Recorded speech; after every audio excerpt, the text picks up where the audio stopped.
The mandate provided by the ITEST program at NSF, I'm just going to read through it. The ability of the nation to meet the demand for individuals with knowledge, skills, curiosity, and creativity necessary to enter the STEM workforce and ICT-intensive careers is aggravated by the limited involvement of segments of the population that are severely underrepresented and underserved in STEM occupations.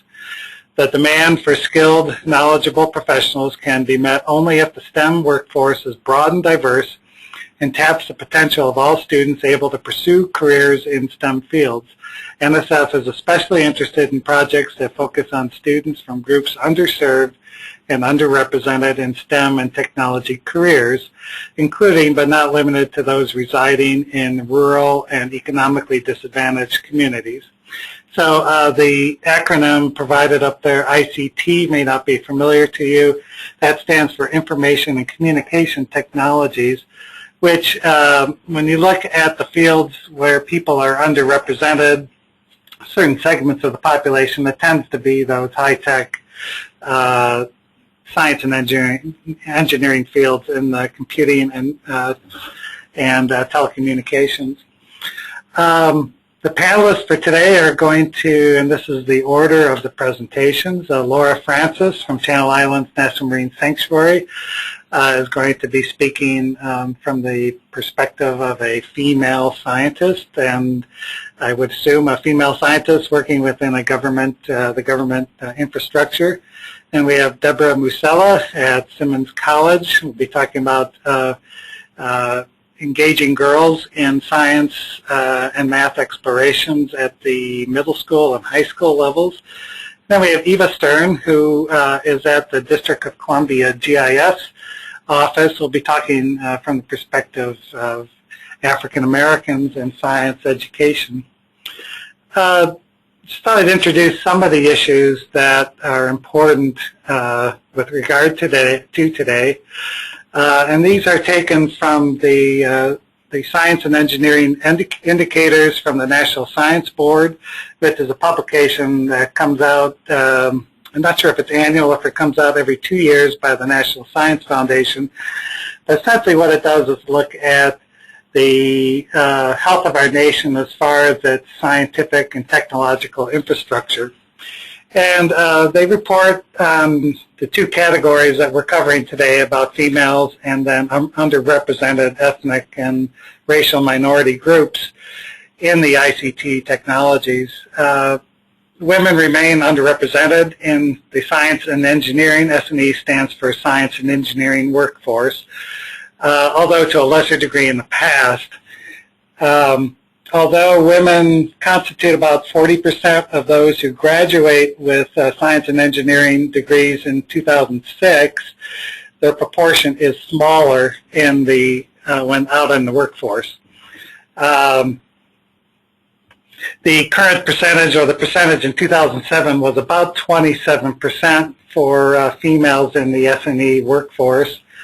And this is anticipated to rise as men retire from the field, but the ratio of women still remains, particularly when you get into certain fields, as in engineering, the ratio of females are highly underrepresented in certain fields. With regard to underrepresented ethnic and racial groups, blacks and Hispanics in the science and engineering labor force are much lower represented than their proportion in the general population. And the reverse is true for Asian and Pacific Islanders, Chinese, Japanese, and folks from that descent. The proportion of blacks and Hispanics in science and engineering occupations are increasing. However, they do remain underrepresented. In the general U.S. population, blacks and Hispanics represent about 24% of the U.S. population. brings down to about 13% of the college graduates, and then there's about 10%. They're about 10% of the college degree in the science and engineering occupations. So they're about 14% underrepresented in the S&E fields that are of interest to the ITEST program. Okay.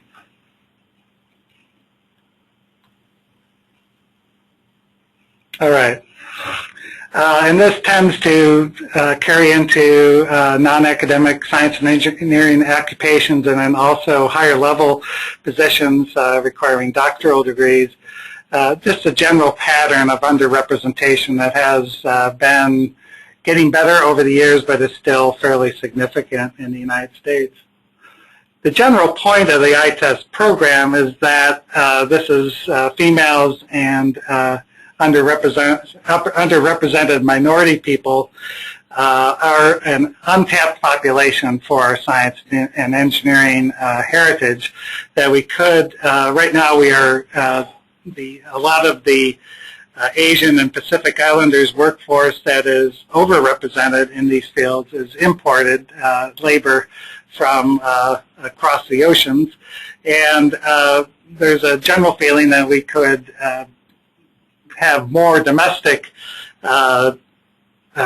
representation in these fields if we could encourage females and underrepresented minority people to enter into these fields. So today's panelists will address this issue from a variety of perspectives.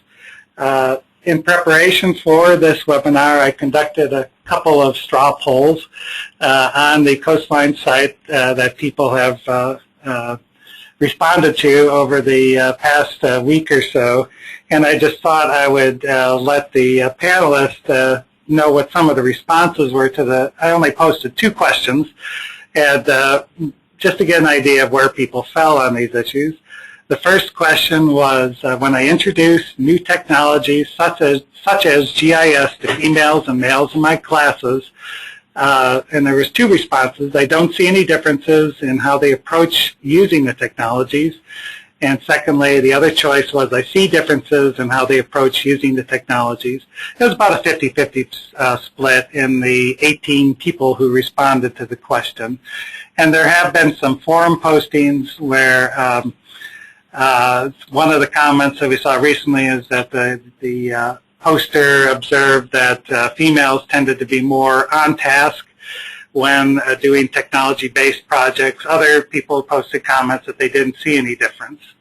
So I think Deborah Musello in particular will be addressing some of those aspects in her work with working with girls in the middle school and high school grades. Okay, the other question had to do with introducing new technologies. Well, the question was, introduction of new technologies such as GIS requires consideration of students possessive cultural backgrounds and socioeconomic status, socioeconomic status only, and cultural backgrounds only. And 9 people, 9 of the, looks like 20 respondents felt that both factors, cultural backgrounds and socioeconomic status, were relevant to how you present new technologies to students. 2 people focused in solely on socioeconomic status, and 9 respondents didn't choose either of the 2. So they basically said that they were neither of these factors were important in this introducing new technologies. Okay, well, to me, some of the relevant questions today have to do with kind of a thread that seems to be running through our culture right now about, particularly with respect to race issues with regard to race and ethnicity. I happen to live in one of the states that's the hotbed of many of these things right now and has been making the news lately by passing a fairly strict immigration bill a few weeks ago, and now I believe yesterday passed a bill that was signed that has eliminated pretty much teaching of ethnic studies courses in the K through 12 schools in Arizona, under the basis or under the feeling that that these types of efforts are discriminatory and possibly not needed in our culture. So some of the questions I wanted to throw out today is the work really done? Are the differences, are things improving to the point where the underrepresentation is really not an issue, or is it, or are we still ignoring this problem? Is there a need for this type of differentiation in the classroom? Do we need to consider the different needs of female students and students from different kinds of cultural and socioeconomic backgrounds? And if we do, what needs to be done, and what are the best strategies for addressing those things? So we're going to have the panelists talk, and we can take, I think what we're going to do, I think we might have time to take questions after each presentation, and then we'll have time at the end to have a general discussion. You can, as you know, you can submit questions through the question and answer box, and you can also, at the end, we'll open up the opportunity for you to talk directly with the speakers. So I think that's the end of my presentation. And Laura, are you on the phone?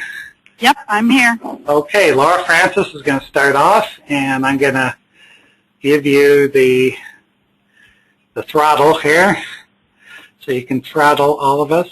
And, okay, Laura Francis. Okay. So let's see, can you guys see my screen now? Yes. Yes, it looks like it's coming up. Okay, thanks. So thanks for inviting me to speak and be a panelist. This was a really interesting presentation for me to put together. I've been at NOAA for 15 years now, and I've been asked a lot to give presentations on my own personal career path through NOAA, but not one sort of looking at NOAA as an organization and how NOAA works to recruit females and underrepresented groups into NOAA career paths. So I actually had to do some studying on that for this presentation, which was really, really fun and interesting for me. So I also got to use, we have a new graphic design template for the Sanctuary program, so the pretty blue and aqua colors there. So I got to design a PowerPoint using a new template, which was also really fun. So I talked to Jenny a little bit about this presentation, and the things she asked me to do were to provide an awareness of career opportunities besides working at SeaWorld with NOAA Corps and National Marine Sanctuaries. So that was number one. Number two is to look at how we can encourage females and minorities to consider STEM careers. And three, looking at techniques and strategies that NOAA uses to engage women and minorities in its programs. So I've put together a short presentation kind of starting with big NOAA and NOAA careers, and then I will go through and get a little bit more detailed and into the level of National Marine Sanctuaries, and then the sanctuary that I work in, which is Channel Islands. So I don't know if any of you have seen this website. No, it's careers.noaa.gov. Do I need to move this control panel out of the way, or can you see the whole slide? We can see your whole slide. Okay. Great. It's hard to know from this end of things. So so we have a female NOAA administrator, Dr. Jane Lubchenko, who has a great background in marine science and marine science conservation, and she's just a wonderful role model for women looking at careers in NOAA and upper level government and in science. And NOAA has a lot of different career opportunities, from NOAA Corps to forecasting weather to science careers to education and media and public outreach. And through this NOAA Careers site, you can explore more of those opportunities and also look at vacancies that are happening right now. And in terms of workforce development, NOAA's really looking at their workforce and realizing that population growth in the U.S. is increasing most rapidly in groups that haven't traditionally selected STEM careers. And only 10% of NOAA employees in STEM-related, I'm just going to minimize my little screen here so I can actually see. There we go. In STEM-related occupations in 2006 came from underrepresented groups. So we have a lot of work to do within NOAA. And with the need to replace NOAA retirees, there are a lot of folks in NOAA that are kind of men that are getting up there and ready to retire, and looking at creating a workforce that reflects the diversity of the nation is really important to sustain the relevance of NOAA to the public. So by bringing a wider variety of perspectives and approaches relating to policy development, implementation, strategic planning, problem solving, decision making, messaging, things like that is really, really important. So, for some reason it's not letting me advance to the next slide. Let me try that again. There we go. So this is a organizational chart for NOAA, which I don't expect you to read everything there. I just thought it was interesting to kind of look at the top blue box up here as sort of the corporate functions of NOAA, all the people at headquarters in Washington, D.C., and then the different line offices. So there are 6 line offices in NOAA, and the Office of Oceanic and Atmospheric Research, the National Ocean Service, which the organization that I work for, National Marine Sanctuaries, falls under, National Environmental Satellite Data and Information Service, the National Marine Fisheries Service, National Weather Service, and then a group called Program Planning and Integration, which kind of looks across the line offices and tries to do more strategic planning and pulling them together. There are also mission goals and heads of different departments, sorry about that, that look at ecosystem, climate, water and weather, transportation. And so I believe NOAA has about 14,000 employees, I want to say. I have to check that number, but it's got a really big team of people working for this organization. There are about 300 NOAA Corps officers, which is more of it's a training program that trains people in their undergraduate degree in science and technology, and they go and they run the NOAA ships, and they do rotations through some of the different NOAA line offices. And for example, in National Marine Sanctuaries, we always have a NOAA Corps officer in our site that runs all of our boats and sometimes our aircraft and things like that. So NOAA has an education strategic plan, which was just recently developed in 2009. So it's a 20-year strategic plan, and it has only 2 goals. The first one, it's about a 40-page plan, but it goes into a lot of detail on these 2 goals. The first goal is to increase environmental literacy of our citizens, and the second goal is workforce development. And so they put a lot of emphasis in this education strategic plan on developing a diverse workforce to meet the needs of NOAA and develop skills in science, technology, engineering, mathematics that are critical to NOAA's mission. And so this is something that the organization's putting a lot of emphasis and effort into.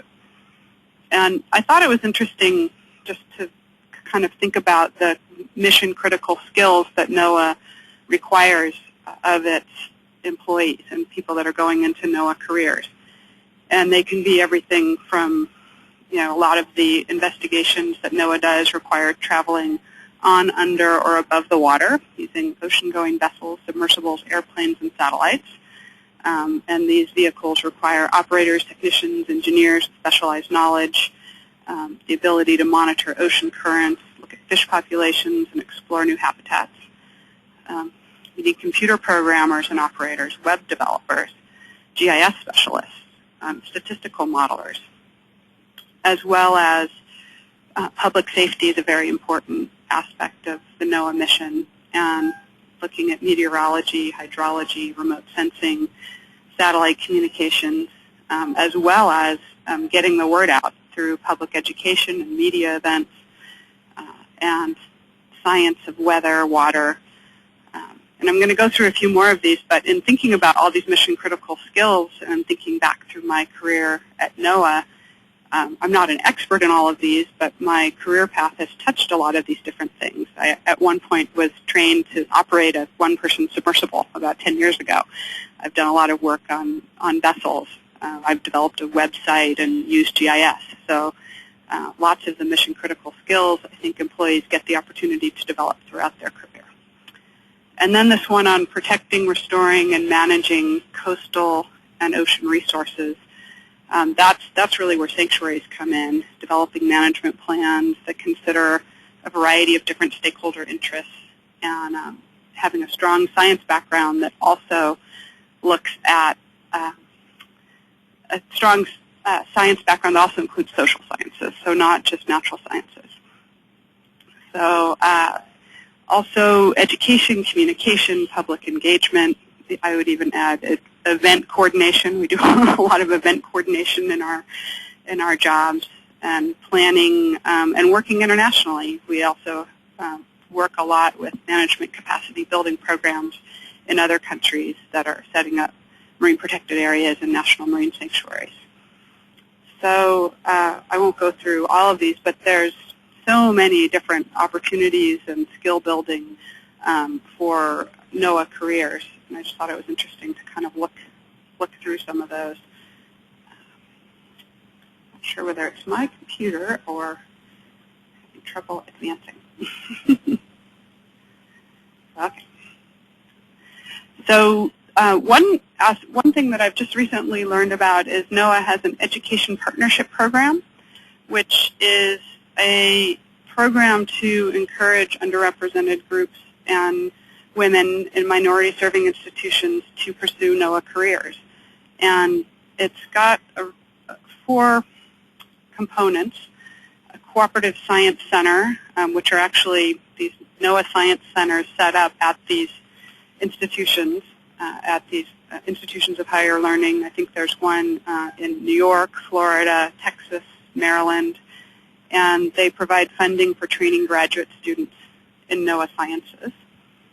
As well as there's an environmental entrepreneurship program that encourages student training in NOAA sciences to create business opportunities that foster environmentally sustainable and economically viable local communities, so it has more of a business focus. Graduate sciences program, and then there's an undergraduate scholarship program, which that one has, it's a really great program. It's for students that are about to declare or have declared their major as a sophomore. And it's a 2-year program, and there's 2 10-week internships with NOAA and a scholarship of up to $8,000 over the 2 academic years. And it really includes a hands-on experience in a NOAA office working with NOAA scientists or NOAA educators. It has a lot of academic mentoring and course requirements that meet specific areas in NOAA careers. And then the second 10-week internship focuses on hands-on research. And so the students actually get out into the field on research vessels and collect data. And so it's a really nice program and opportunity to encourage folks to pursue those careers. And I'm just looking at my time here. Another thing that I did is I went through some of the different NOAA and other websites that I thought had really great information about careers. And the Ocean Explorer website has ocean careers that inspire another generation of explorers. And so you can see on the right-hand side there are different professions that they highlight, mostly science-related, and they have a whole lot of great information on these different professions. And if you go through this website, like for example, Shannon is a NOAA Corps officer research assistant. So you can see videos of her at work in her job, a biography, a timeline of her career, and live events that she's done, as well as print and web resources. So for all of these different folks within this program, I think it's a neat opportunity to see what all of these different careers are, and that might be something you would want to share with your students. Another great resource is the Marine Advanced Technology Education Center, and they have current job listings, internships, career profiles, information about employers, industry contracts, and I just did a little clip of what's available on their website today in terms of job listings, and there's marine science educator positions, marine science directors, environmental, natural resource, and plant instructors, and physical scientists. So these are all just what was up this week. So they've got it's a great resource for connecting students to careers and jobs and internships and things like that. And then COSI, there was a COSI, which is a Center for Ocean Science Education Excellence, that was funded to create this Ocean Careers website. And they've got a lot of really interesting sort of other things like professional societies related to ocean education, profiles of folks with ocean science careers, and then they have this annual salary for some of the different positions. And I haven't found any that's $150,000 or more, so because this isn't the career to go in if you're interested in making big bucks. But it's a really neat website, has a lot of information on different kinds of careers and things that you might not think about, like bridge and lock tenders or commercial divers, aquarists, and things like that. So at this point, I'm going to transition down into, can I get a time check, about 5 minutes left? Is that? Yeah, you're fine. All right. Okay. So within National Marine Sanctuaries, I think Julie gave you a talk about last month about National Marine Sanctuaries, and particularly Channel Islands National Marine Sanctuary. We have 14 marine protected areas that we manage around the country, and there's lots of really fantastic career opportunities within the National Marine Sanctuaries. So I'll talk a little bit about what careers are available within particularly Channel Islands, and then I'll talk about a multicultural education program that we have that encourages women and minority to pursue STEM careers. So I think you guys had an overview of Channel Islands, and you're all coming to visit us in the summer, and I'm looking forward to seeing you and meeting you then. I just got back from a week on Santa Cruz Island, and it was fantastic.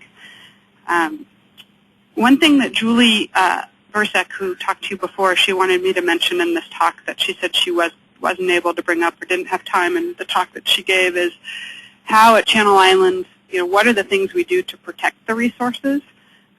So we have a lot of different activities that are regulated within the designation of the sanctuary. So we have about 1,500 square miles of ocean that we protect, and things that are included in those activities that are regulated, and this is just an abridged version, are exploring for producing or developing minerals or hydrocarbons, discharging pollutants, changing or altering the seabed, large vessels within 1 nautical mile of the islands, low-flying aircraft, and that regulation's in place because of marine mammal and seabird concerns, introducing exotic species, removing cultural resources, and then disturbing or taking wildlife. And so those are the regulations, what's on the books for regulations of the sanctuary. And there are certain things in there that can be permitted. Exploring for hydrocarbons isn't one that can be permitted, but altering the seabed, if a scientist wants to do an investigation where they might put some bolts in the seabed, then we might permit them to do that if the long-term study is going to be something interesting and important for the sanctuary. So within Channel Islands, in order to kind of implement, enforce, educate about some of the different resources and the regulations and what we protect, we have about 20 folks working for us in full-time positions, and those range from management to NOAA core operations, education and outreach, resource protection, research, administrative support and budgeting, operating the boat. We've had a pilot in the past for operating our plane, maritime heritage and cultural resources, web design, and physical scientists and GIS. And so I just put in some of our staff pictures so you can kind of see some of the different folks that are in our program. And I've been at the Sanctuary since 1994, and when I first joined, there were two of us. It was me and a manager. And so the manager did the management stuff, and I did education, outreach, research, admin support. I didn't do boat operations because I didn't have the training for that, but I did web design. So it's just interesting throughout my career how I've touched on a lot of the different components here, and now we have 20 people, which is fantastic. We could probably use 50 to do a really good job at the Sanctuary.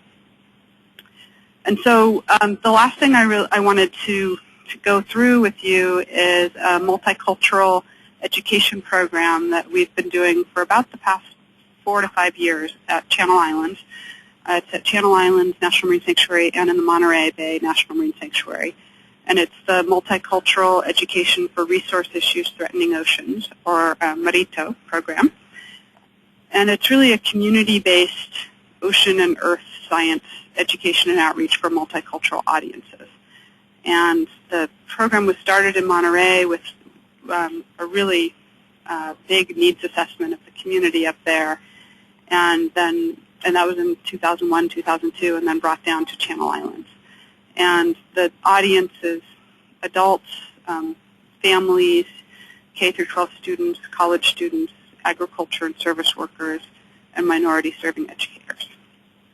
And the goal of this program is to really advance ocean literacy development among culturally diverse residents, promote a culturally inclusive ocean stewardship ethic, and engage diverse communities to protect coastal and marine ecosystems. And so that picture was from a kayaking trip in Monterey Bay. I think it was the first kayaking experience for pretty much everybody in the group. And so the goals are to build stewardship for the marine sanctuaries, increase understanding of ocean-related threats, increase understanding of pollution impacts, marine debris, climate change, ocean acidification, sort of current topics that we're facing as a marine sanctuary, and to inspire minority youth to pursue science careers. And so there are a whole bunch of different components to the MARITO program, including content and programs for students, field experiences, get students out doing data collection, collecting marine debris, doing sandy beach and rocky intertidal monitoring. There's professional development for teachers. There are a lot of partnerships involved. I think we have about 25 schools locally involved, and so we have a lot of partners that help us and work with us. There's internships for college students to help implement the program, adult education, outreach, and evaluation. And we reach, at Channel Islands, we reach about 3,000 students. I'm not sure what the numbers are up in Monterey. And the target is 4th through 8th grade, and really focusing on those hands-on field and watershed ocean experiences. And so it's a year-long program in these 4th through 8th grade classes, and the students go on several different field trips and have presentations in their classroom and get exposed to lots of different science careers. So the MARITO Academy that's the one that really focuses on the 4th through 8th graders and the teachers. And the woman in the picture here is Rocio Lozano. She's our MARITO program coordinator. And she's from Baja California. She's bilingual. She's got her master's in marine science and just super enthusiastic go-getter, and is a great model as an environmental professional in a science career.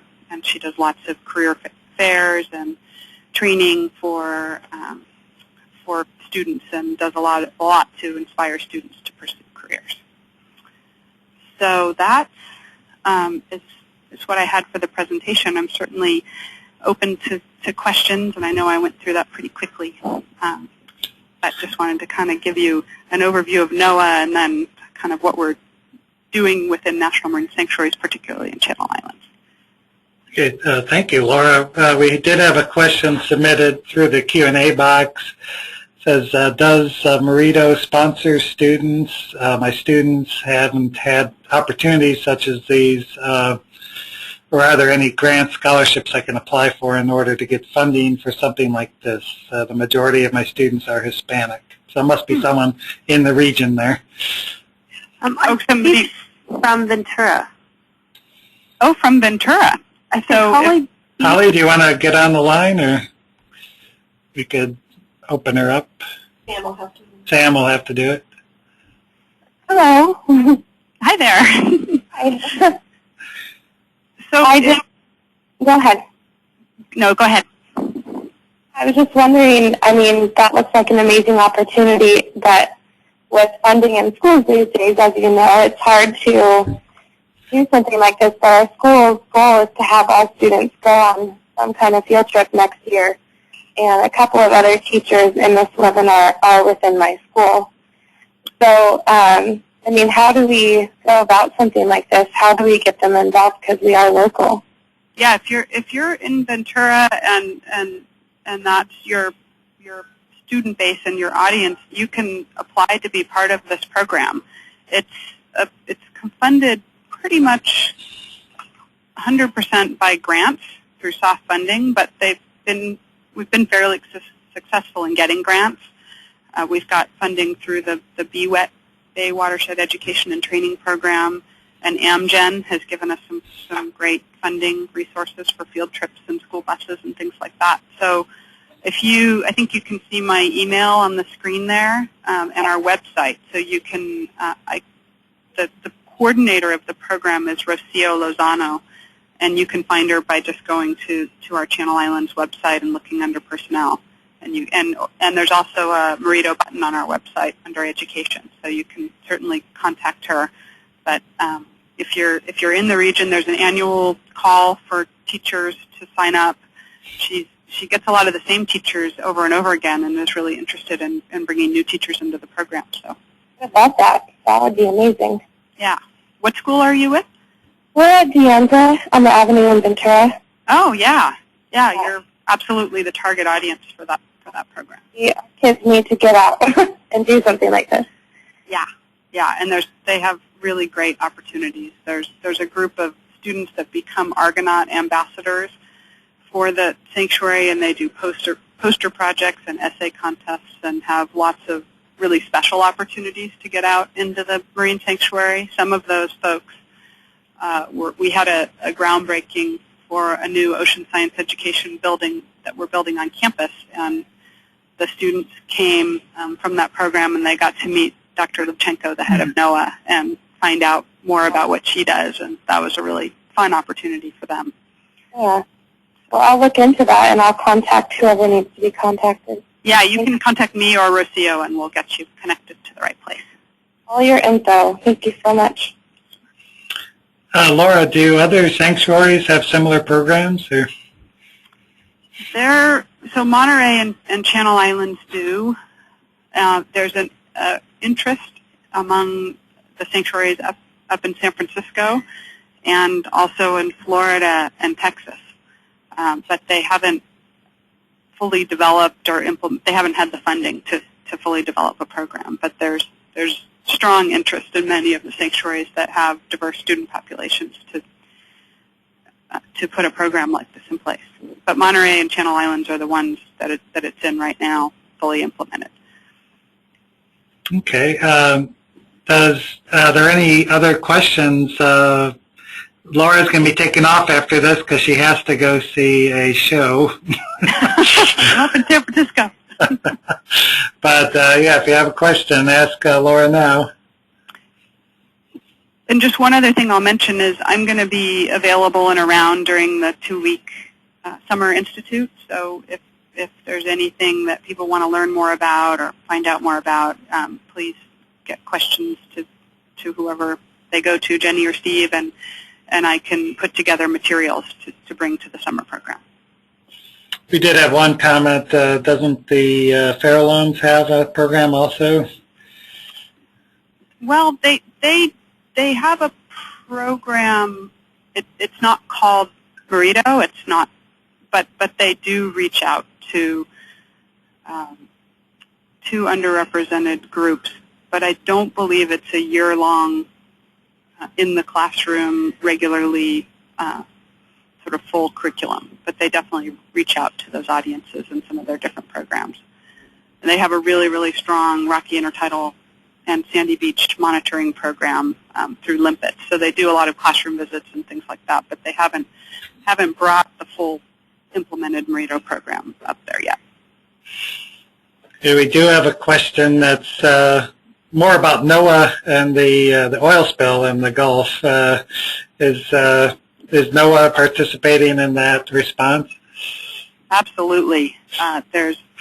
We're the main agency that's responding on the ground, looking for oiled wildlife. They sent out a call to all of the sanctuary offices, and I'm sure all of the Weather Service and National Marine Fisheries Services office, asking if we could send staff for a 1-week period over the next couple of months. So we'll probably have 4 or 5 people going out there between May and June. And we are all not required, but strongly encouraged to take a HAZWOPER oil spill training class, and also do wildlife surveys and inventories and things like that.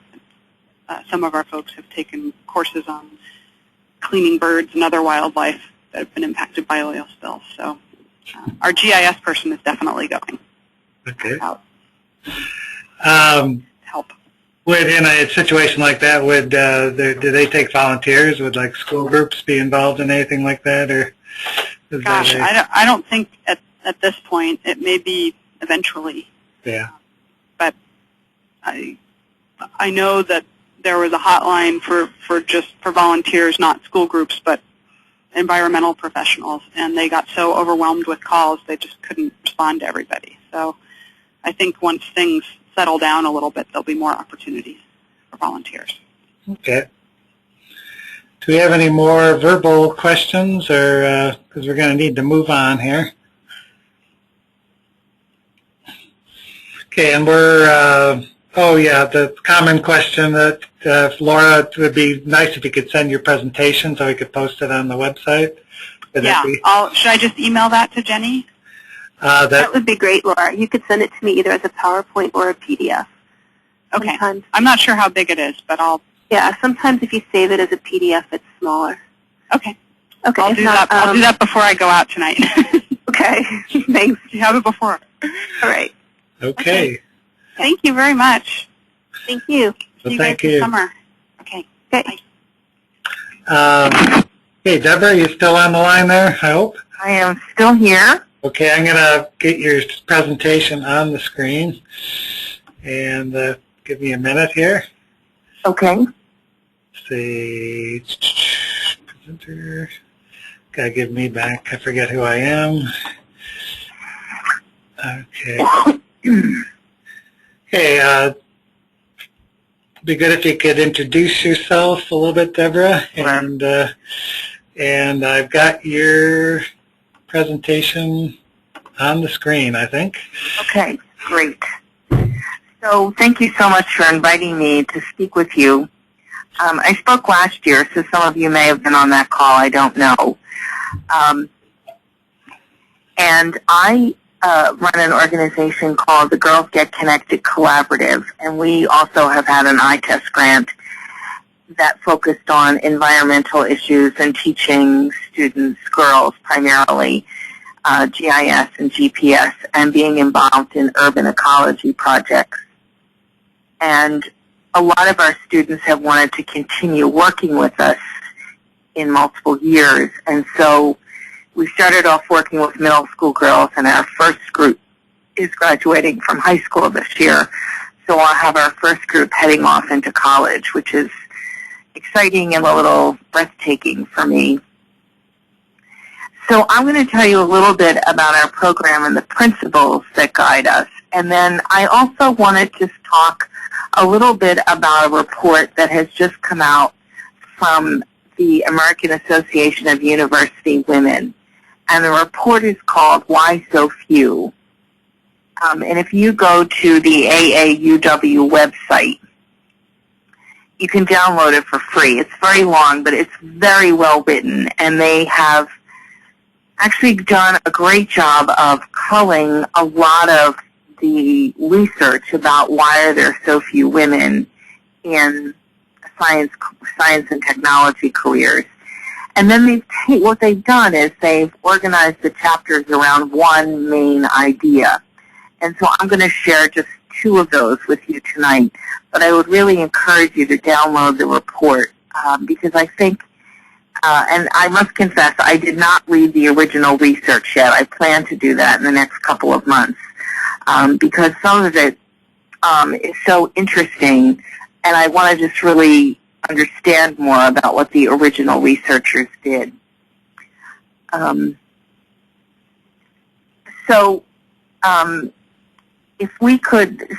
If you can go to the second slide, Steve.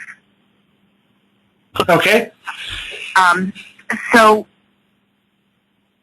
we actually, the first year of our project, we worked with the city of Boston. I'm located in Boston, Massachusetts, and we're part of Simmons College.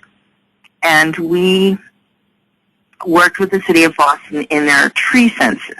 And what was so exciting about this particular project was that the students were doing real science. That was totally our goal. And so they learned to use PDAs. They learned to use ArcView on the PDAs. They had to learn the common 25 street species of trees and collect data on them because the city was building a GIS map that would show all the trees, the kinds of trees they were, and their location in the city. And this census took 2 years. And after the census was completed, the city decided they would plant 100,000 trees by 2020. So the students were really excited to be involved in real science. So if you go to the third slide, Steve, I was interested to hear what Laura said because we work primarily with girls who are Hispanic and African American, and most of our girls are from low-income families. And there are just not enough women. And when you talk about women, when you refer to women who are from any minority groups or even less, about 2% or less of minority students have full-time jobs in the sciences. So we are just not representing a large portion of our population. And interestingly enough, girls now are entering college prepared to major in science disciplines, technology, mathematics, but they're not doing it. If you can go to the fourth slide, you can see the numbers are really small. So there are 227,000 Asians, and I think that Laura referenced that in her talk when she said there were more Asians than anyone else. If you look at Asian or Pacific Islanders, there's 6,000, 65,000 Hispanic, 75,000, 4,000 Black. So it's really discouraging when you look at all the STEM fields. Women are more represented in biology, about 37%. And the only field in the sciences where they have a large number is psychology. They're 67%. So we really were looking at this problem, and we decided to go with 3 principles. And the first one I just mentioned was we practice real science. So we're not teaching lessons, and I think you all are doing this with, trying to do this with your students. But after the tree investigation was finished, then we did work across the street from Simmons is a very interesting river that starts at a glacial pond in Boston and then part of it is actually submerged under the city. And at one point, about 15 years ago, it flooded all the subways when we got an overabundance of rain. So we did some research on the Muddy River. And then we also, the next year, we looked at different kinds of energy systems. We looked at windmills and solar power and the plastic cups that are now made from corn polymers, and looked at how they were helping or hindering the energy output. We also, and this is really important, and I'm going to touch on this when I talk a little bit about some of the research that's going on, but science is messy and unpredictable. I think that many of us, when we took courses in science class, if you did a lab, there was a specific answer. You got that answer when you did your lab, and that was it. And that's not really how science works. And sometimes the unpredictable things are great ahas, and it leads you to a new discovery, and sometimes it doesn't lead you anywhere. And we also, so then the third principle from which we work is that the students work together to design and carry out their own projects under the direction of their teacher, and then we have a college and high school student work with the middle school students. So, for example, a young group of middle school students last year looked at trash in trash on the street in 2 different neighborhoods in Boston. And so when you think about that, it's a simple project, but it was interesting to them to do one around their school, one around Simmons. They took photographs. They had to decide all of the different protocols they would use to make sure they were collecting the right data, what could be used, what could have been recycled. So, Steve, if you can just click through the next 3 slides, and I'll just, you can pause for however long. I'll just talk a little bit through them. And so one of the things when we interviewed students and we talked with them about, what is it that you think about this program, we did individual interviews with about 20 students in addition to more formal evaluation. And the students were really interesting. They said that they loved learning science with us. Some of the students said they didn't even realize they were doing science because to them, science in school is boring. And they were so excited to just be going outdoors. So, for example, by having the college and high school students and the teacher work with a group of about 12 students, we could hand them the GPS units and give them an activity, and then because there were enough adults, they could show them how to work it, and then the students could go we had them find natural landmarks in the park across the street. And so that way they're automatically doing something. It's not just a lesson in the classroom of first you do this, then you do that. And they really have appreciated that.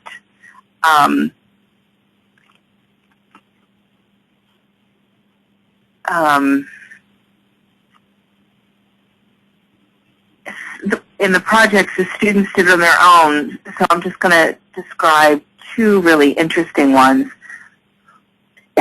Excuse me. So one group of girls, they were really interested in the fact the neighborhood where we collected data for the trees was a more affluent neighborhood than the ones in which they live. And most of our students live in a neighborhood called Dorchester, which has very few trees.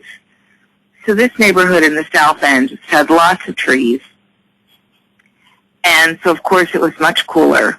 There was a diversity of trees so that, if there was something like a Dutch elm disease, it wasn't going to kill all the trees.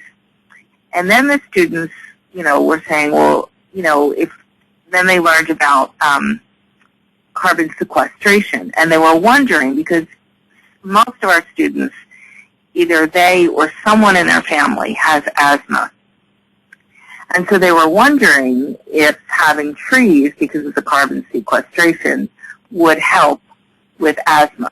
And so they actually did a correlational study and looked at information from the Boston Public Health Commission and then the trees, the data that have been collected about the trees in the neighborhood and how many were there.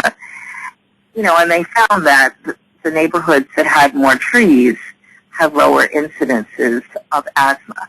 Now, of course, you couldn't say that was a causal study, but it just gave them insight into, all right, could this be a contributing factor from the environment? Another group of students did something that was really fun. They wanted to find out the different species of birds in 3 different Boston environments. So one was Downtown Crossing, which is where lots of shops and stores are, and there's not much wildlife. The other is Arnold Arboretum, which is a 500 and some acre park in Boston. And the other was a little grassy plot in the town center of a neighborhood.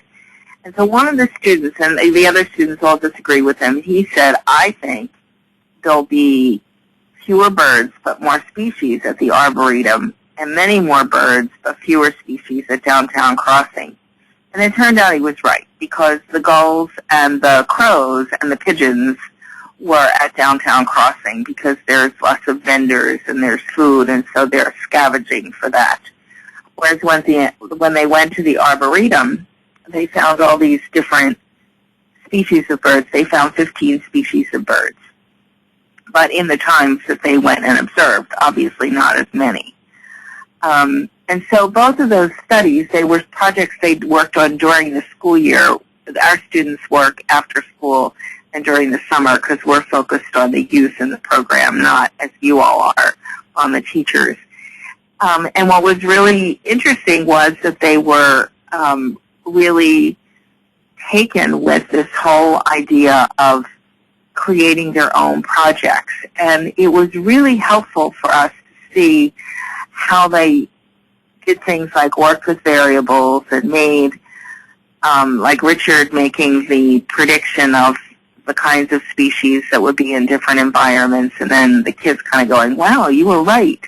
But you could see them testing those things out. So it was really interesting to us. If you go to the next slide. One of the things that we found, so we have all these geospatial things, and we've had different people who do GIS work, who are environmental scientists, who are arborists. They come and they talk to the kids, and they do projects with them. And last year we had our first year where we worked with the students to develop internships, and paid internships. These were the juniors and seniors. And what was interesting was in asking them about their careers, none of them wanted to do anything related to the work we had done. They primarily want to be doctors or nurses, physical therapists. A couple of the girls want to be forensic scientists. So it was, and a couple want to be mathematicians, and there are a couple girls who want to be chemists. So it's really interesting to us that that what we did had so little impact on their current career interests. So I was really fascinated listening to Laura and thinking, I think for our students, because they don't, even though in our program they saw these scientists, they don't see it connected to their lives. And the second thing is they want to help people, and they don't see science as helping people.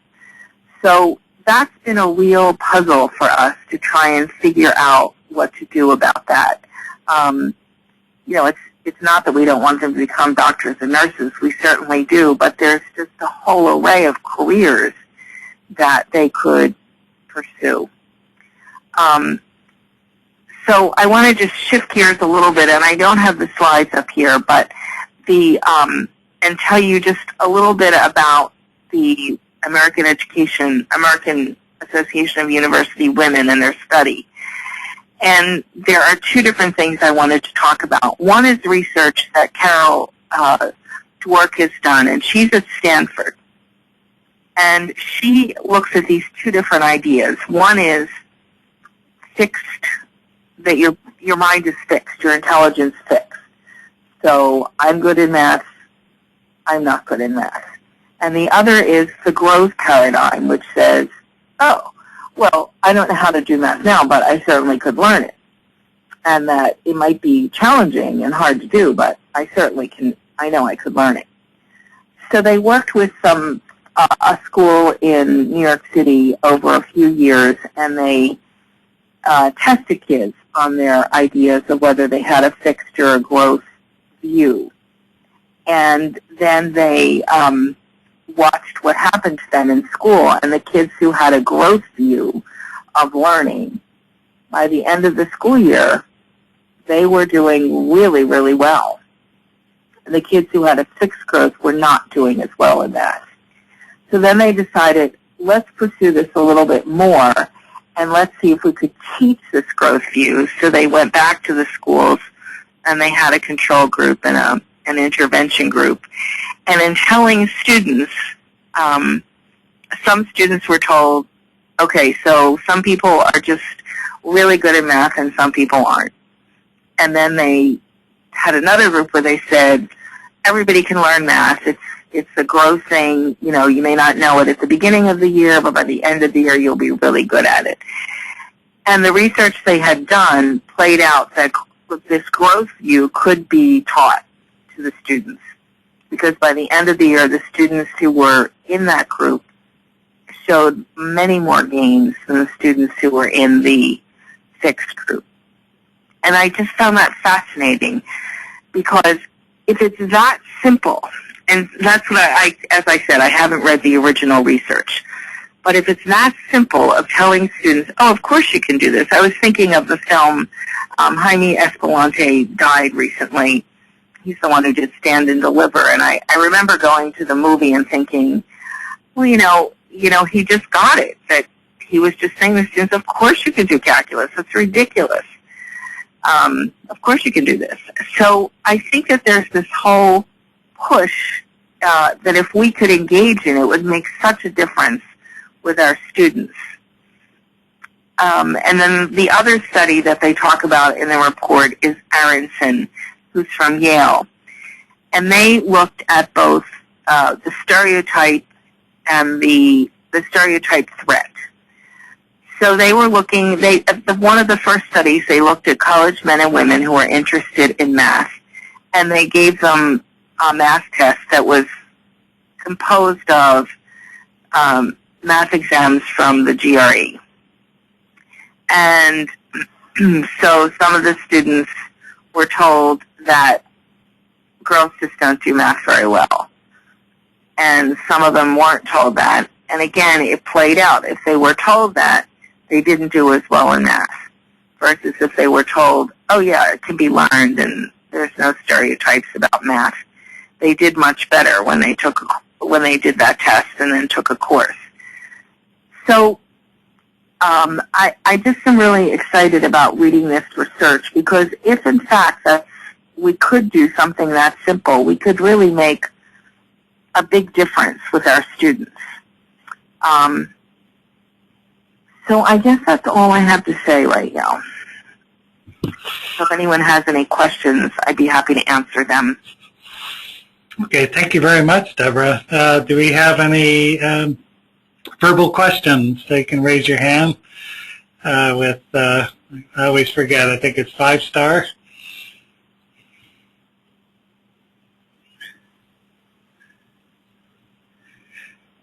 I think I heard some research recently where the investigators did a controlled study where they exposed students, I think they're undergraduate students, to the letter A. One group, and the other group, they exposed them to the letter E before they took an exam. And the A group performed better than the E group.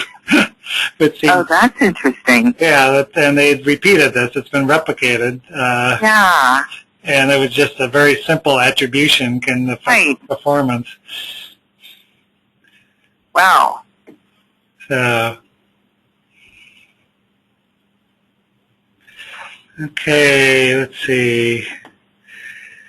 Okay, have you followed the students you worked with to see if they are pursuing science more as they get older? Well, as I was saying in the beginning, so we started working with our students in middle school, and we now have our first group graduating from high school.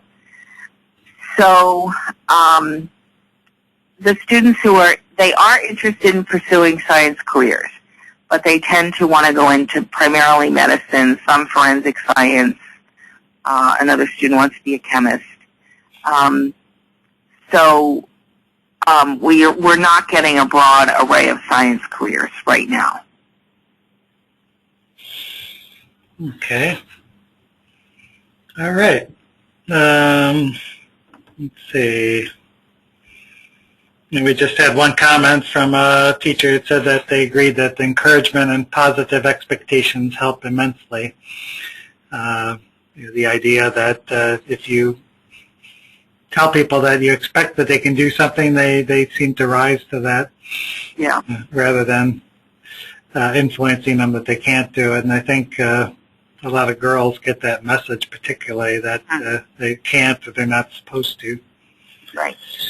Okay. Well, I think that's it for right now. I really appreciate you presenting again this year, and it's really an important topic to me, and particularly now that I'm raising a 3-year-old girl. And oh, very important then. So these things become even more relevant when you're immersed in the situation. Yes. So, okay, well, I think we're going to move to Eva, or Eva. I always forget. It's Eva. Okay, you're on the phone, I hear. Yes. Okay, so I'm going to turn the presenter status over to you. Okay. And you should have the message. You can see my email. Okay. All right. Should be on the screen now. Yep, you're there. Okay, great, excellent.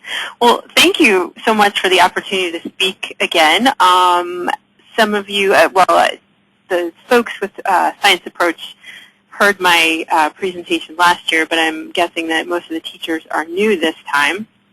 I participated in CoastLines last year, and so it's kind of exciting for me to get to come back, even though I don't get to participate in the whole thing. But Jenny and Steve had asked me to talk about African Americans in technology, and it's been an interesting topic to try to present. Originally, my focus was specifically on African Americans in technology, and what I realized as I was going through the presentation and then again this year is that the discussion is really applicable to more than just African Americans, really a sort of a gender and race non-specific topic, I think, to some degree. And that's sort of how the presentation has evolved. So the question that was posed to me last year was what's on your screen. I had to think a lot about how I was going to respond to this because I wasn't immediately sure, to be honest with you, that I was the right person to answer this question. I have sort of concerns about, setting people apart based on specific categories, and I think that can lead to some tricky questions. And I'm not sure that I've had, and I sort of even hesitate to say this, but I'm not sure I've had some of the same cultural experiences that many Black Americans have had. So I was a little concerned, but I stepped back a little bit and I said, okay, well, I had a lot of good role models growing up, so that was sort of a little bit different right there. I'm a middle-class city kid, and both my parents were successful professionals, and they were not at all technically inclined. So one of my other questions to myself is, how did I even get here? Because I didn't get it from my parents exactly. So I thought about it some more, and I said, you know what, it's not about setting people apart. It's looking at a particular group and trying to understand what kinds of things we need to think about when we're addressing them. And my experience is probably more what African American children or minority children in general should have. So, so I decided to take that approach to it. And what I came up with ultimately is that as a minority person, role models, I guess in my case, African-American role models and women were particularly critical to my success, but I think that they are, role models are critical to success of children in general, and I think that to some degree Deborah was getting at that point. So I think that role models will have a really important role in, no pun intended, into students' successful entry into technology fields. And I seem to be having the same problem that Laura was having. Okay, so when I sat down and started talking to some folks, I talked to friends and colleagues and actually some family members who are in, actually most of my family are in science careers, not my parents, but most of the other family members. I asked them about their experiences as African Americans in technology and thought about my own experiences and kind of came up with sort of two categories of questions. Questions typically revolved around the relevance of the topic or the career and exposure to the topic. I had the opportunity, as I said, to participate in CoastLines last year, and we had a group of African-American teenagers in that group. And then this year I've had the chance to work with 6th and 8th grade middle school students at Jefferson Middle School in D.C., and I'll explain why I've had that experience more in a moment. Most of these children are African Americans, so I then could kind of use that experience as well and my relationship to those kids to kind of understand these responses that I was getting.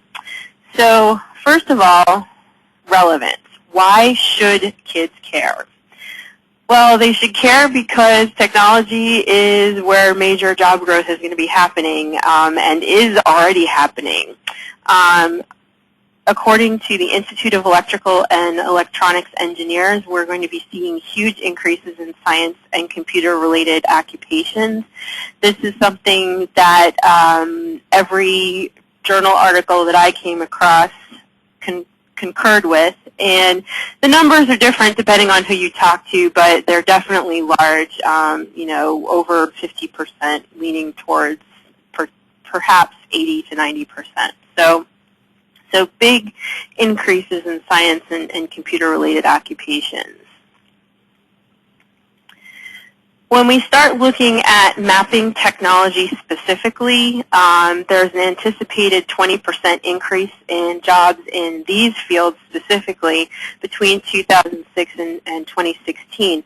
I'll be really interested to see what happens when we have new census data after the 2010 census, and then what the Bureau of Labor Statistics data will show once we get to that point.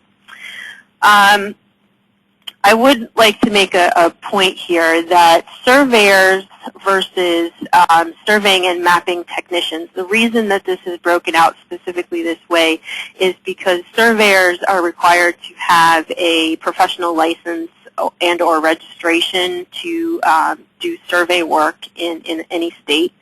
And surveying mapping technicians do not have to have that certification, that registration.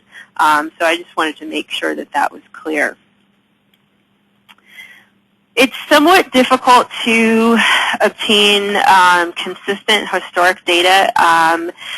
There are differences in categories and over time, and so it's a little bit hard to make some of the assumptions that I would like to have made. But when we can get data and we look at how the information is broken down by race, we can see that African Americans are less than 10% of the total population of workers in every category here, with the exception of computer support specialists. And I'm not really exactly sure why that is in particular, although I suspect that computer support specialists is a more generic term, and so more people can be included in that category. You'll notice that there is no surveyor group on this chart. That's because surveyors are less than 50,000 people in the United States, apparently. And I also noticed that Hispanic population was larger in the surveying and mapping technician category, and that will be an interesting bit of research for a future presentation.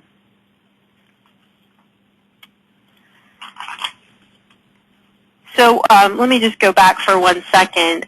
One other piece of information that you should know is that Native American and Pacific Islander populations are not presented in these data because the Bureau of Labor Statistics, their current population survey, which is where this data is derived from, indicated that Native American, Native Hawaiian, and Pacific Islanders and persons of more than one race, so that other category, are included in total employment and unemployment estimates starting in 2003, but they're not shown here separately, or they're not shown in the data separately because of the small sample size. So I did want to make sure to bring that up because I will be mentioning the Native American situation a little bit later.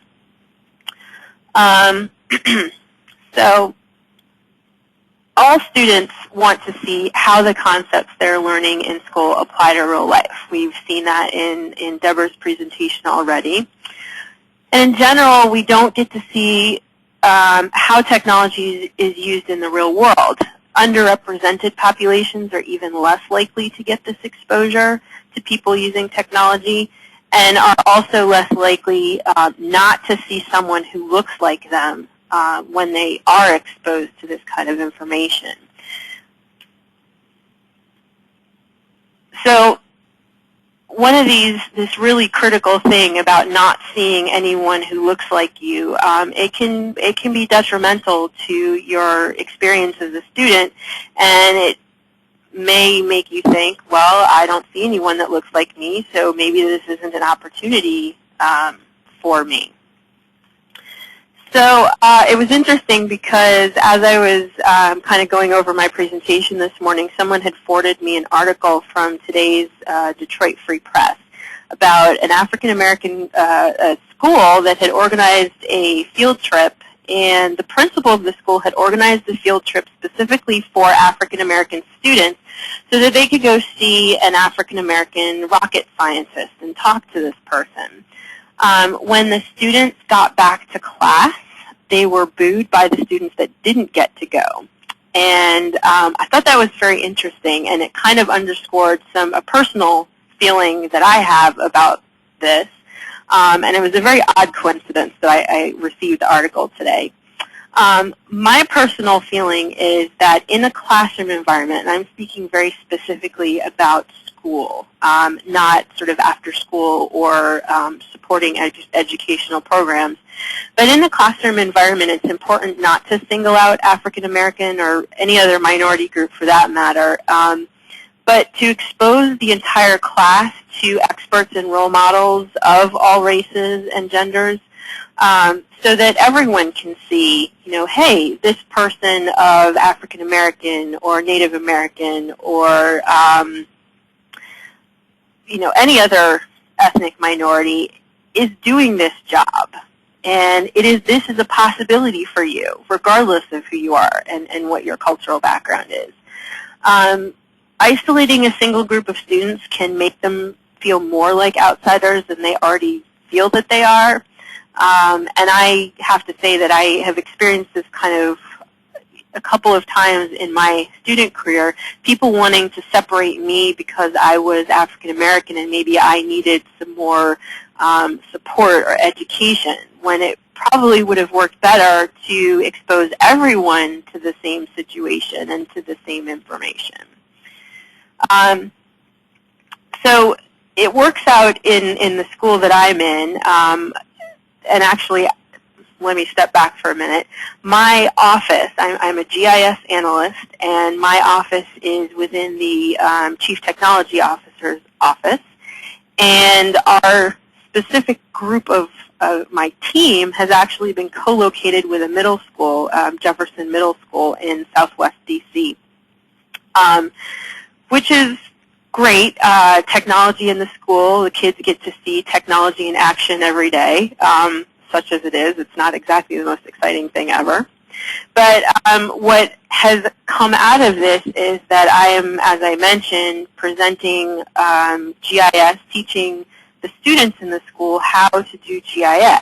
And I happen to be an African-American woman, and a large majority of the students in the school are African-American. So that's great for them because they see someone that looks like them doing this particular type of science career. So African Americans make up a very small percentage of science workers. With such small numbers represented, students are less likely to get involved in science and math fields because they don't see people that look like they do, as I've said before. So the whole mentor role model idea is really critical to addressing that problem. If the parents aren't using the technology at home or at work, why would we expect to see children looking at computers as if they're something more than a tool for video games or social networking? So the small numbers of African Americans in the workplace in computer and science and technology fields can also play a role in children not realizing that this is an opportunity for them.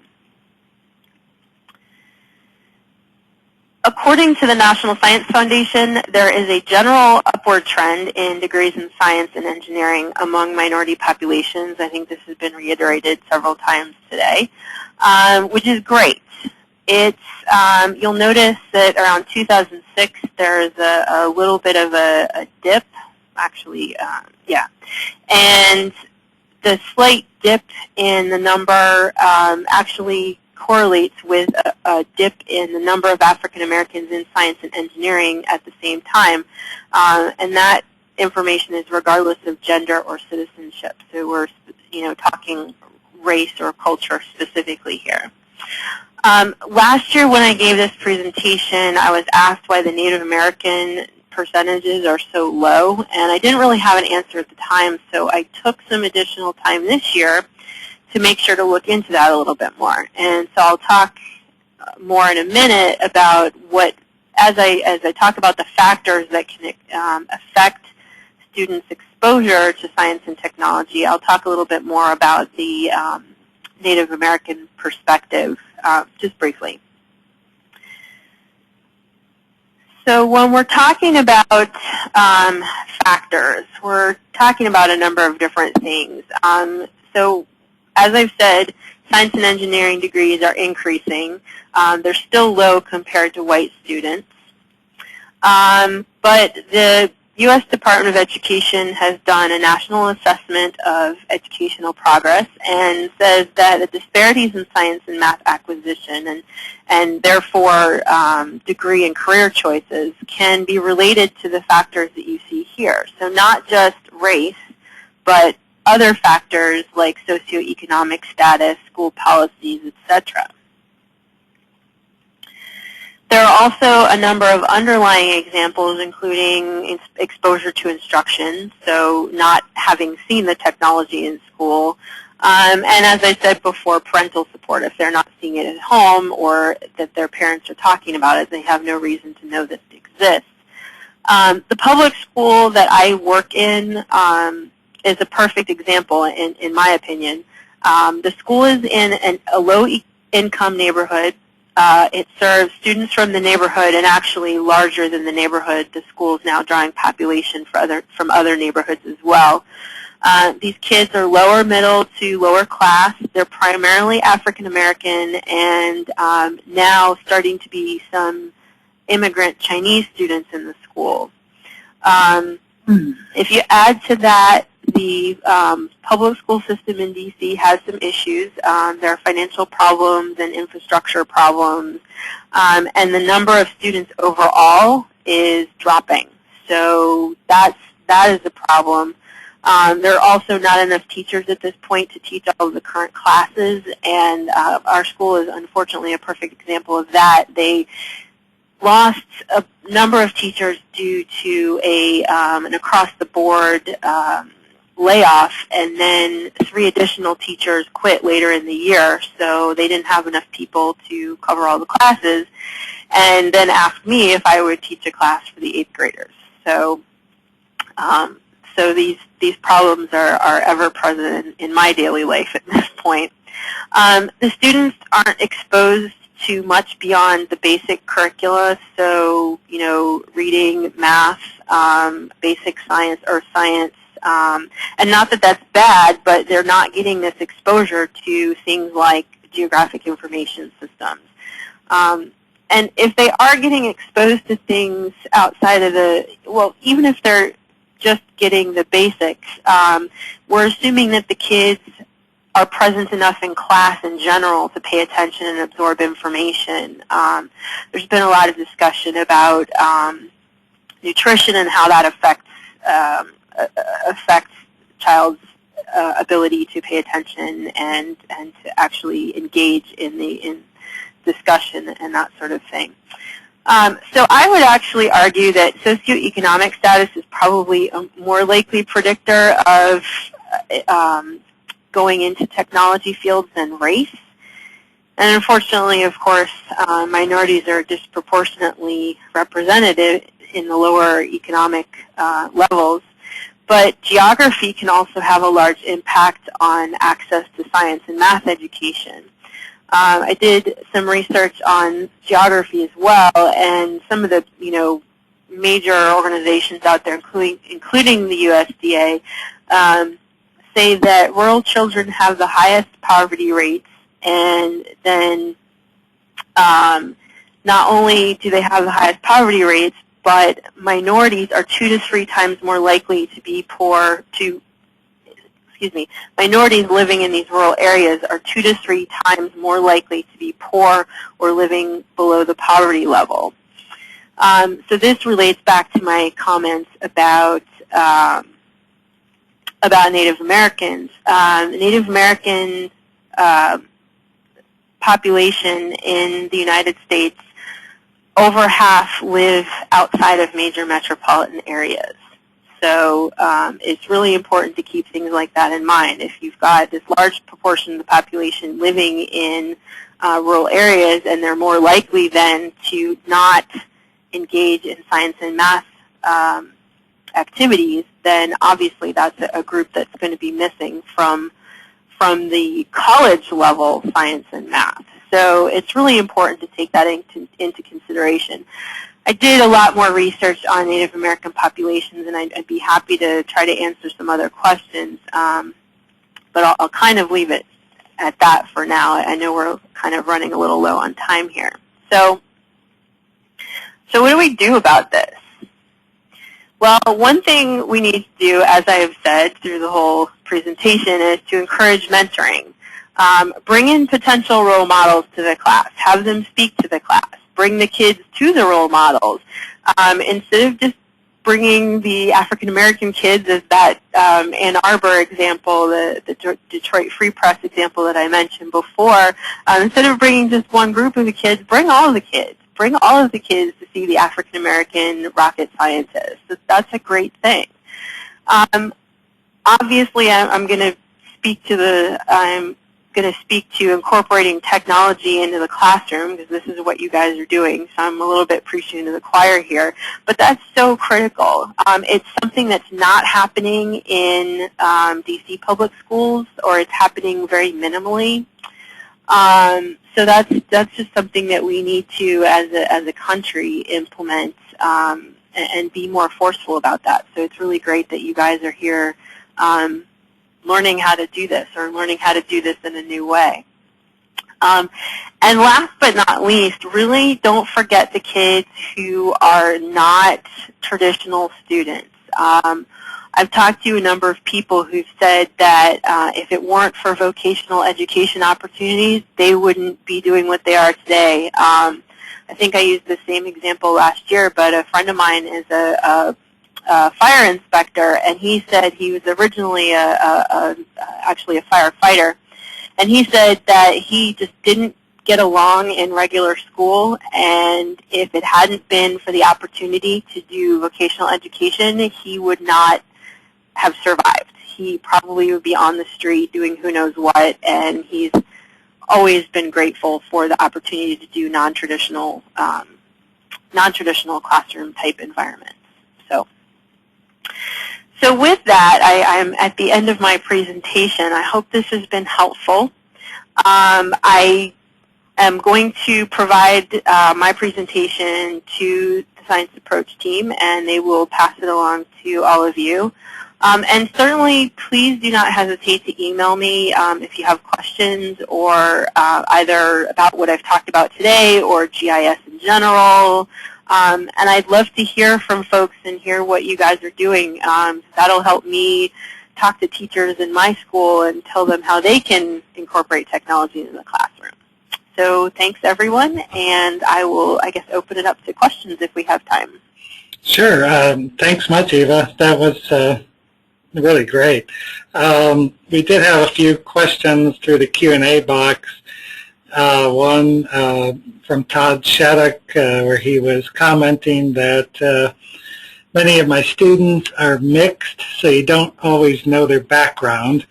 Yep. I'm sorry? Oh, I was just agreeing. I was saying yes. Each can find something regardless if they match their parents. I don't know if, Todd, if you want to say any more about that, or you can raise your hand with a 5-star if you want. Otherwise, I don't know if you have any comments on that, Eva. He raised it on the GoToWebinar. I don't think he raised it on the phone system. Okay. Yeah, you got me. Okay. Can you hear me? Yeah. Yeah. Yeah. No, I was completely agreeing with her on her experience with somebody single, or actually not her, but the thing that was stated about singling kids out, because so many kids are mixed nowadays anyway, and even if they're not, as she already said, there's so much overlap of an experience, and they don't have to look like them or look like their parents, because there's some sort of commonality in their struggle, whether they are white or whatever. Everyone has some sort of struggle, and so kids will find commonality in all folks. Absolutely, I definitely agree with that, and I, as I said, I'm of mixed parentage as well, and I think just seeing the other people of all different races and ethnicities was really helpful to me. So, absolutely. We had another question that said, seems that the students, including minority students, are engaged in middle school but lose interest or connection in high school. What are your thoughts on that? That's tough for me to answer. I've only really interacted with some small groups of high school students. I think part of it, at least in DC, has to do with access to technology and just having the opportunity to touch it. We only have a couple of places, one school in particular, and I know that one of the CoastLines participants from last year was trying to incorporate it in another school, but it's so limited, and I think if you don't keep the exposure up, so to speak, I think they will definitely lose interest, and because they won't see it anymore, and I think seeing it is kind of believing it, so to speak. Yeah, if you look at the national statistics from the NAEP, I think the group is out of the Department of Education, the surveys of National Assessment of Educational Progress, the attitudes towards science are really strong into middle school, then they just plummet, going into high school. I think some of the feelings have been about the method of instruction used in high school versus the K through 8 grades becomes less exploratory and more content focused. And something we've observed in our work is I'm intrigued by Deborah's thing about exploring the messiness of science, is that we found that sometimes if science is too messy, certain kids get turned off by that, particularly, I guess, the students that like to have the answers figured out. Right.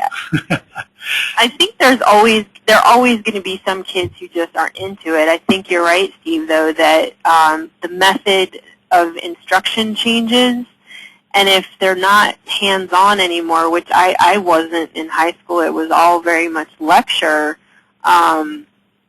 with the exception of, 1 or 2 science classes. I wasn't as interested as I was because I wasn't touching it and I wasn't doing it. Okay, we have Charles Murphy has his hand raised to talk, I think. Can we get Charles on?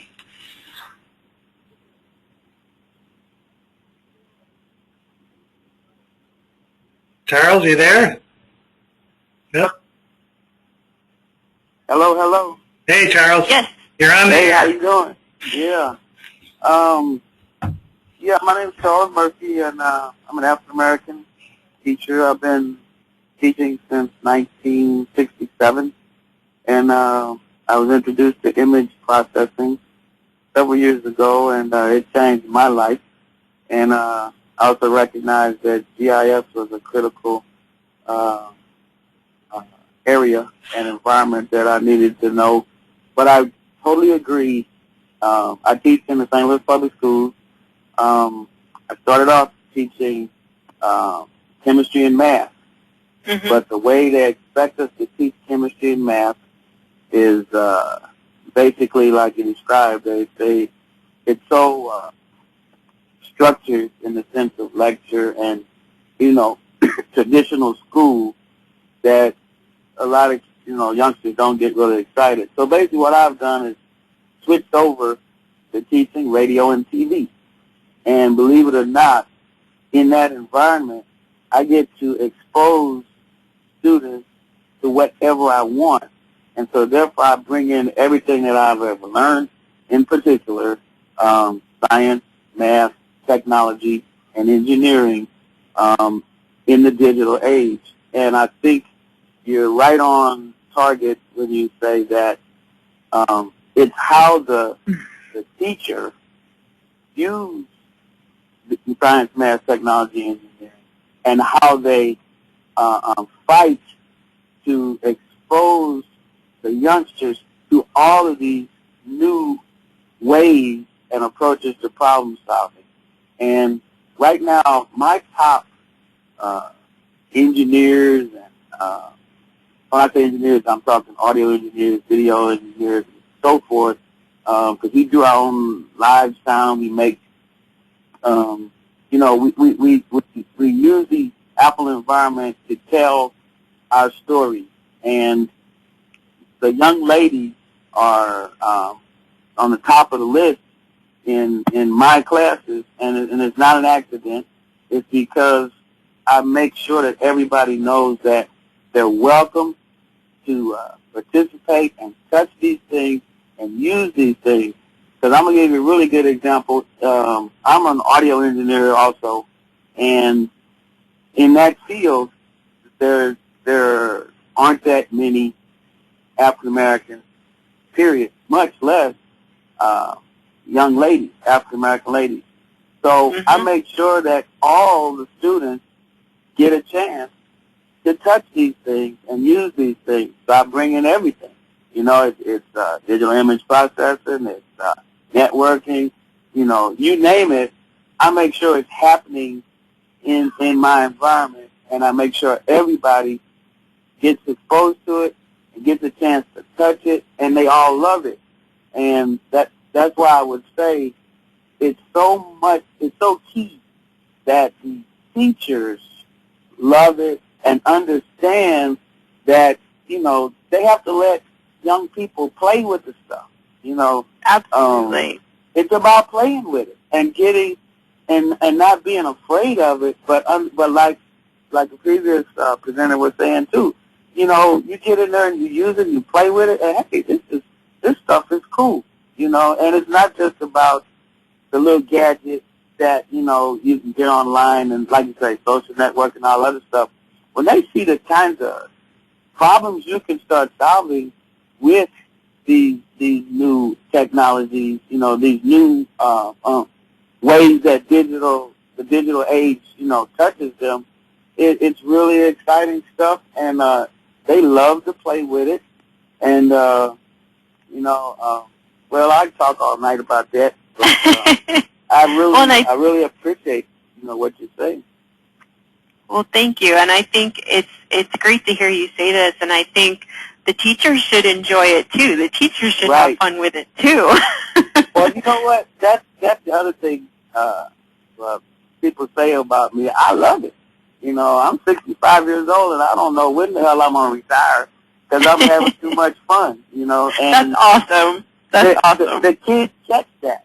We have fun solving problems in class and all over the school and in the community too, because I'm also a social activist. I've been in all kinds of organizations and Black liberation movements, civil rights over the years, and I haven't stopped doing any of that stuff. And like I said, it's still fun, and other people, especially youngsters, catch that fun. They see you absolutely enjoying things and teasing them and playing with their minds, and engaging them in puzzles and all kinds of things, and just watching them, grow and learn. So, and I'm finally glad I'm keeping up with this coastline, because I'm going to tell you, Steve, I keep saying that, why the hell am I studying coastlines? I'm in the middle of the country. Then I realized we got Mississippi River here, we got the Missouri River, we got lakes and all kinds of stuff around us. But the bottom line is, it's the understanding GIS and the kinds of problem-solving things that we can do. So I'm going to stick this one out. Excellent. Well, thanks, Charles. Yeah, you got a coastline in St. Louis there. Yes, I know. That's what I was saying. We got tons of coastlines. And you've got some great GIS people down there, too. So if you need any contacts, let me know.